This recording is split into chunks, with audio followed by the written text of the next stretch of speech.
السلام عليكم. مرحبا بأعضاء الحكومة في الجلسة المساءلة والحوار. أنا قبل أن نتعدى لطرح بعض المسائل على الحكومة لابد نرد على بعض التدخلات وردت على معناها في مداخلات بعض زملاء النواب، على الأقل في مسألتين أساسيتين. بالأمس وقع توظيف لآية قرآنية كريمة وحشرت حشرا في سياق خطير.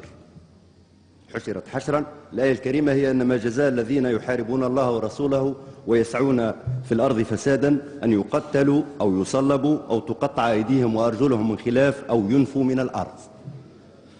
هذه وظفت لإصدار نوع من الفتوى في جواز التعامل العنيف مع الاعتصامات والاحتجاجات.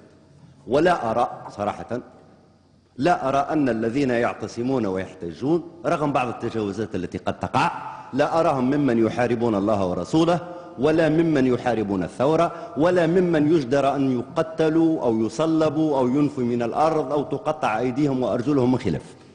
فأنا أرفض بشدة مثل هذا التوظيف الذي أراه في أدنى الحالات توظيفا سيئا، خاصة وقد أردف بالدعوة إلى أن يتحمل الشعب المسؤولية في غياب الأمن أو في موازاة الأمن أو عوضا عن الأمن. وأرى في هذا دعوة للتباغض وتقويض لأبسط مؤسسات الدولة، خاصة إذا عرفنا أن الدولة في أبسط تعريفها هي من يحتكر الشرعية وهي من يحتكر العنف الشرعي، وكل عنف خارج مؤسسات الدولة هو غير شرعي وهو تقويض لمؤسسات الدولة وربما تقويض لمكتسبات الثورة. هذه النقطة الأولى. النقطة الثانية فيما يخص الإعلام أيضا، لاحظت تهجم شديد على الإعلام العمومي. أرجو أن نميز، ويفترض أن الأمر واضح، أن الإعلام العمومي ليس الإعلام الحكومي، أن الإعلام العمومي ليس الإعلام الحكومي، وأن علينا أن نحافظ على استقلالية الإعلام العمومي وهي أهم ضمانات الديمقراطية، وأن الإعلام الذي يتحول إلى بوق دعاية للنظام الحاكم هو إعلام بنفسجي في دلالته وإن اختلفت الألوان فيزيائيا.